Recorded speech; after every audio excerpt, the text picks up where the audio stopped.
Okay student, आज की हमारी वीडियो है NCERT chapter 2 class 12 mathematics exercise 2.1 की हम बात करेंगे इसमें। तो सबसे पहले इसमें हमने पिछले इंट्रोडक्शन वीडियो में आपको सारे डोमेन्स के बारे में, उसके रेंज के बारे में, इन्वर्स फंक्शन क्यों बनाया गया है, इन सब के बारे में हमने बात की थी। और अब हमें आपको 10th से ही आप एक ट्रिग्नोमेट्रिक टेबल पढ़ते आ रहे होंगे 10th क्लास से ही, जिसमें अगर हमें बात करनी है ट्रिग्नोमेट्रिक टेबल जिनको लर्न होगी वो कम्प्लीटली इस वीडियो को अंडरस्टैंड कर पाएंगे और कोडोमेन और रेंज वगैरह निकाल पाएंगे। सबसे पहले हमें उस टेबल को मैं थोड़ा शो करा देता हूँ आपको। टेबल कौन सी दी है? ट्रिग्नोमेट्रिक टेबल, जिसको आप बहुत पहले से पढ़ते आ रहे हैं, जिसमें साइन 0 का वैल्यू, 30 का, 45 का, 60 का, 90 का वैल्यू आपको कोसेक तक शो हो रहा होगा कम्प्लीटली। ठीक है, ये काफ़ी टाइम से आप पढ़ते भी आ रहे हो। तो इस टेबल के बेस्ड पे हम सारे ब्रांच वैल्यूज़ की वर्किंग करेंगे और प्रिंसिपल वैल्यूज़ को निकालेंगे।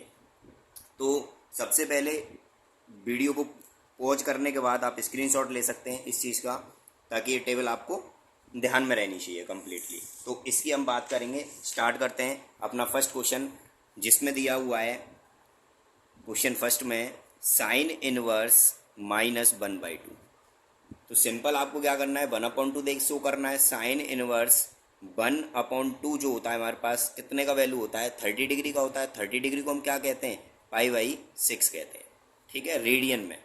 तो यहाँ से साइन इनवर्स, साइन जो है साइन इनवर्स में ये अंदर चला जाएगा नेगेटिव। क्यों चला जाएगा?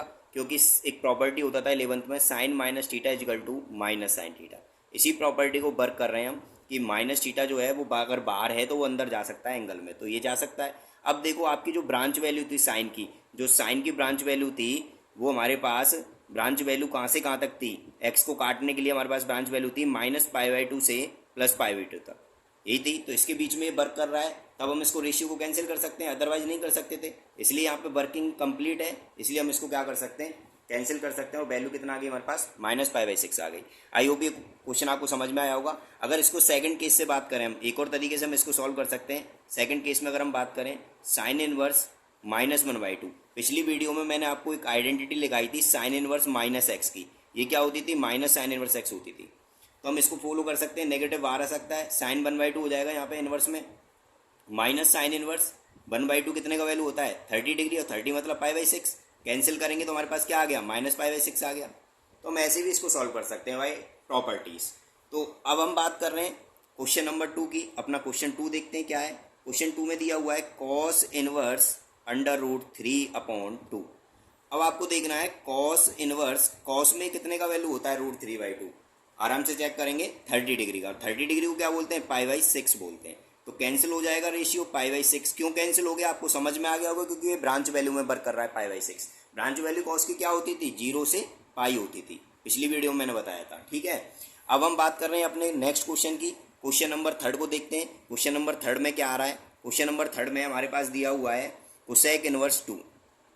कोसेक इनवर्स 2, अगर आपको कोसेक में 2 याद है तब तो अच्छी बात है। अगर कोसेक का नहीं पता है कि 2 कितने का वैल्यू होता है, तो आप इसको साइन में भी चेंज कर सकते हैं, क्योंकि मैंने एक प्रॉपर्टी लिखाया था कि cosec inverse x equal to sine inverse 1/x लिखाया था। जो एंगल है उसको रेसिप्रोकल कर देते हैं। तो साइन इनवर्स ये क्या हो जाएगा, यहाँ नीचे 1 है तो 1/2 हो जाएगा। और 1/2 कितने का वैल्यू होता है? अभी हमने सॉल्व किया था, कितने का होता है? 30 डिग्री का। 30 मतलब π/6। रेशियो आराम से कैंसिल हो जाएगा क्योंकि ब्रांच वैल्यू पर कर रहा है, तो π/6 इसका आंसर आ गया। तो आपको समझ में आ रहा होगा। अब क्वेश्चन नंबर 4 की हम बात कर रहे हैं। क्वेश्चन 4 में क्या दिया हुआ है? क्वेश्चन 4 में दिया हुआ है tan इनवर्स -√3। अब आपको देखना है tan इनवर्स माइनस थीटा। आपको ध्यान है tan इनवर्स -x जो प्रॉपर्टी था वो क्या था? -tan इनवर्स x था। ये भी अंदर से जो नेगेटिव है वो बाहर आ जाता है, तो -tan इनवर्स √3 हो जाएगा। और tan में √3 कितने का वैल्यू होता है? सभी को पता है 60 डिग्री का होता है। 60 डिग्री मतलब π/3। कैंसिल करेंगे तो कितना आंसर आ गया? -π/3। तो ये क्वेश्चन भी आपको क्लियरली समझ में आया होगा। अब हम बात कर रहे हैं क्वेश्चन नंबर 5 की। क्वेश्चन नंबर 5 देखेंगे हम। क्वेश्चन नंबर 5 में दिया हुआ है कॉस इनवर्स -1/2। अगर हम प्रॉपर्टी की बात करें, cos inverse -x equal to क्या होता था? Pi minus cos inverse x होता था। ठीक है, तो इसमें हमारा हो जाएगा पाई माइनस कॉस इनवर्स 1/2। तो पाई माइनस कॉस इनवर्स 1/2 कितने का वैल्यू होता था? हमारे पास जो 1/2 था वो कितने का वैल्यू है कॉस में? कॉस में 1/2 जो वैल्यू है हमारे पास, ये जो वैल्यू है कॉस में, ये हो जाएगा कॉस 60 डिग्री। कितना हो जाएगा? 60 डिग्री, और 60 मतलब पाई/3, पाई माइनस पाई/3। इसको हम सॉल्व करेंगे एलसीएम लेने के बाद, तो कितना आ जाएगा? 2 पाई/3। तो ये क्वेश्चन भी आपको क्लियरली समझ में आ गया होगा। अगर इसके नेक्स्ट क्वेश्चन की बात करें, क्वेश्चन नंबर 6 में क्या दिया हुआ है? क्वेश्चन नंबर 6 की बात कर लेते हैं। तो क्वेश्चन नंबर 6 में दिया हुआ है tan इनवर्स -1। सबसे पहले tan माइनस थीटा अभी कराया, माइनस बार आ जाएगा तो यहाँ क्या हो जाएगा? tan इनवर्स 1 हो जाएगा। और tan इनवर्स जो 1 है ये कितने का वैल्यू होता है? पाई/4 का होता है। तो ये कैंसिल हो गया, हमारे पास कितना आ गया? -पाई/4। तो आई होप ये क्वेश्चन आपको क्लियरली समझ में आ रहे होंगे। अब हम बात कर रहे हैं अपने नेक्स्ट क्वेश्चन की, क्वेश्चन नंबर 7 की। क्वेश्चन नंबर 7 में क्या आ रहा है हमारे पास? इसमें दिया हुआ है सेक इनवर्स 2/√3। मैंने आपको बताया था केवल आप साइन कॉस टेन का भी लर्न करोगे तो हमें क्लियरली पता था। तो सेक जो होता है वो किसका रेसिप्रोकल होता था? कॉस का होता था। तो इसको रेसिप्रोकल कर देंगे। ये बात क्लियर हो गई होगी बाय प्रॉपर्टी, ठीक है। तो कॉस इनवर्स ये कितने का वैल्यू होता है कॉस में? चेक कर लें, 30 डिग्री। और 30 डिग्री क्या होता है? पाई/6। कैंसिल हो गया, कितना आ गया? पाई/6 आ गया। आई होप ये क्वेश्चन आपको इजीली समझ में आ रहे होंगे। अब बात कर रहे हैं क्वेश्चन नंबर 8 की। क्वेश्चन नंबर 8 देखते हैं। क्वेश्चन नंबर 8 में बोला गया है कॉट इनवर्स √3। तो कॉट इनवर्स √3, अब इसको भी हम tan में चेंज कर सकते हैं। tan इनवर्स √3 क्या हो जाएगा? tan 1/√3 हो जाएगा। tan इनवर्स कितने का वैल्यू होता है? ये 30 डिग्री का होता है। 30 डिग्री मतलब पाई/6, कैंसिल आउट, पाई/6 इसका आंसर आ गया। अगर हम बात कर रहे हैं अपने नेक्स्ट क्वेश्चन की, क्वेश्चन नंबर 9 की। क्वेश्चन नंबर 9 है हमारे पास कॉस इनवर्स -1/√2। मैंने बताया था प्रॉपर्टी के बारे में। प्रॉपर्टी क्या होती थी? जब कॉस में अंदर माइनस आता है तो पाई माइनस कॉस इनवर्स एक्स हो जाता है। तो पाई माइनस कॉस इनवर्स एक्स हो गया। पाई माइनस कॉस इनवर्स √2 कितने की वैल्यू होती है?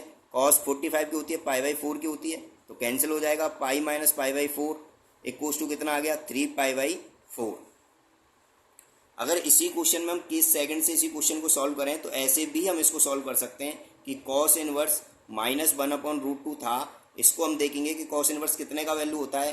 कॉस इनवर्स में ये वैल्यू होता है 45 का, पाई/4 का होता है। अब आपको पता है कॉस जो होता है माइनस जो है अंदर एंगल में नहीं जा सकता, क्योंकि 11th में हमने प्रॉपर्टी का पढ़ा था cos minus theta equal to minus cos theta ना होते हुए क्या होता था? प्लस कॉस थीटा होता था प्लस में होता था ये।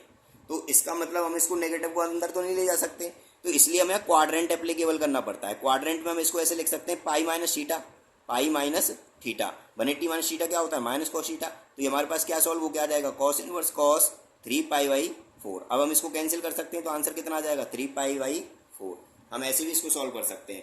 तो मेरे अकॉर्डिंग ये मेथड बेस्ट है कि आपको आइडेंटिटी और प्रॉपर्टी के तौर पे मैंने बताया था कि साइन में माइनस थीटा आ रहा है, टेन में माइनस थीटा आ रहा है और कोसेक में माइनस थीटा आ रहा है तो आगे माइनस आ जाता है। और कॉस में माइनस थीटा आ रहा है और सेक में माइनस थीटा आ रहा है और कॉट में माइनस थीटा आ रहा है तो इसमें pi minus cos inverse x कर दो, pi minus cot inverse x कर दो, pi minus sec inverse x कर दो। बहुत ईजिली आप उसको कर सकते हैं। अब हम बात कर रहे हैं क्वेश्चन नंबर अपने 10 की। तो 10 क्वेश्चन में है कोसेक इनवर्स -√2।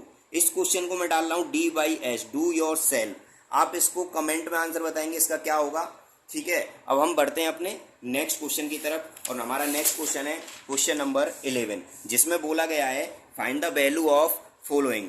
वैल्यू फाइंड करनी है क्वेश्चन नंबर 11 में। तो सबसे पहले हमें दिया हुआ है tan inverse 1 plus cos inverse -1/2 plus sine inverse -1/2। अब आप देखेंगे इस क्वेश्चन को, बहुत अच्छा क्वेश्चन है। अभी जो ब्रांच वैल्यू हमने बर करी उसी टाइप से ये क्वेश्चन होना है। अभी हमने कॉस इनवर्स 1/2 भी चेक किया था, तो सबसे पहले पाई/4 आएगा इसका आंसर। क्यों आएगा आप समझ गए होंगे, क्योंकि अभी हमने सॉल्व किया था। और 1/2 कितने का वैल्यू होता था? 1/2 कितने का वैल्यू होता था? कॉस में 60 का होता था। इसको भी चेंज करने के बाद कितना मिला था हमें? 2 पाई/3 मिला था। और इसकी बात करें तो इसका वैल्यू कितना मिलेगा? -पाई/6 मिलेगा। तो इसका मतलब हमारे पास जो वैल्यू आ गई पाई/4 प्लस 2 पाई/3 -पाई/6। अगर इसको हम एलसीएम द्वारा सॉल्व करेंगे तो कितना एलसीएम आएगा? 12 आएगा। इसका मतलब क्या हो गया? यहाँ पे 3 पाई हो गया, यहाँ पे कितना हो जाएगा? 8 पाई हो जाएगा, यहाँ पे कितना हो जाएगा? 2 पाई हो जाएगा। कंप्लीटली सॉल्व करेंगे 8 3 11 2 9 पाई अपॉन में 12 कैंसिल आउट। 3 1 जा 3 3 जा 9 और 3 4 जा 12, 3 पाई/4 इसका आंसर हो गया। तो आई होप ये क्वेश्चन भी आपको क्लियरली समझ में आ गया होगा। भाई ब्रांच वैल्यू तो मैंने पिछले क्वेश्चन में तोड़ना ही बता दिया कैसे तोड़ते हैं, ठीक है ना। अब बात आ रही है क्वेश्चन नंबर 12 की। तो देखते हैं क्वेश्चन नंबर 12 क्या है। क्वेश्चन नंबर 12 दिया हुआ है आपको cos inverse 1/2 plus 2 sine inverse 1/2, ये क्वेश्चन है आपका। तो अभी अभी ब्रांच वैल्यू आपको सॉल्व करनी बताई। कॉस इनवर्स कितने की वैल्यू थी ये, कॉस 60। कॉस 60 क्या होता है, पाई/3 होता है, प्लस 2 साइन इनवर्स, साइन में कितने की होती है, साइन 30, पाई/6 कैंसिल आउट। हमारे पास बचा यहाँ पाई/3 प्लस 2 3 जा 6, तो यहाँ भी पाई/3 बचेगा। सॉल्व करने के बाद कितना आ जाएगा, ये हमारा सॉल्व करने के बाद आ जाएगा 2 पाई/3। तो ये क्वेश्चन भी आपको समझ में आ गया होगा, बहुत इजी क्वेश्चन हैं। अब बात कर रहे हैं हम क्वेश्चन नंबर 13 की। क्वेश्चन नंबर 13 में आपको दिया हुआ है sine inverse x equal to by. तो आपको ऑप्शन दिए हुए हैं कि फर्स्ट ऑप्शन है हमारे पास 0 less than equal to by less than equal to pi. Second option है हमारे पास -पाई/2 less than equal to by less than equal to plus पाई/2। और थर्ड ऑप्शन हमें दिया हुआ है इसका 0 less than pi less than pi. Fourth option हमें दिया हुआ है -पाई/2 less than by less than पाई/2। तो आपको क्लियरली नजर आ रहा होगा साइन इनवर्स x है, तो इसकी ब्रांच वैल्यू क्या होती थी साइन इनवर्स x की। साइन इनवर्स x की ब्रांच वैल्यू होती थी -90 से +90। इसको हम ऐसे ही तो लिख सकते हैं -पाई/2 से प्लस पाई/2, यस या नो। तो इसका मतलब हमारा ऑप्शन बी क्या हो गया, करेक्ट हो गया। अब बात कर रहे हैं हम अपने नेक्स्ट क्वेश्चन की, क्वेश्चन नंबर 14 की। ये लास्ट क्वेश्चन है इस एक्सरसाइज का। tan inverse √3 minus sec inverse -2। आपको पता था tan इनवर्स √3, मैंने आपको बताया था इसको हम कॉस में बदल सकते हैं और रेसिप्रोकल करके -1/2। और tan इनवर्स √3 कितने का वैल्यू होता है, tan में 60 डिग्री होता है, 60 डिग्री मतलब पाई/3। और मैंने बताया था इसको हम क्या लिख सकते हैं, कॉस -x आ जाए तो पाई माइनस कॉस इनवर्स x लिख सकते हैं। बहुत अच्छे से आपको समझ में आ रहा है। और -1/2 मैंने अभी सॉल्व करके दिखाया था, कॉस -1/2 की वैल्यू कितनी आएगी, 2पाई/3 आएगी। हम डायरेक्ट भी लिख सकते हैं। तो यहाँ पे देखो पाई/3 आ गया, माइनस पाई माइनस ये कितने का वैल्यू हो जाएगा यहाँ पे, कॉस इनवर्स कॉस कितना 60 मतलब पाई/3 कैंसिल करेंगे तो पाई/3 माइनस एलसीएम लेने के बाद कितना आ जाएगा, 2पाई/3 आएगा। और इसको सॉल्व करने के बाद कितना मिल गया हमें, -पाई/3।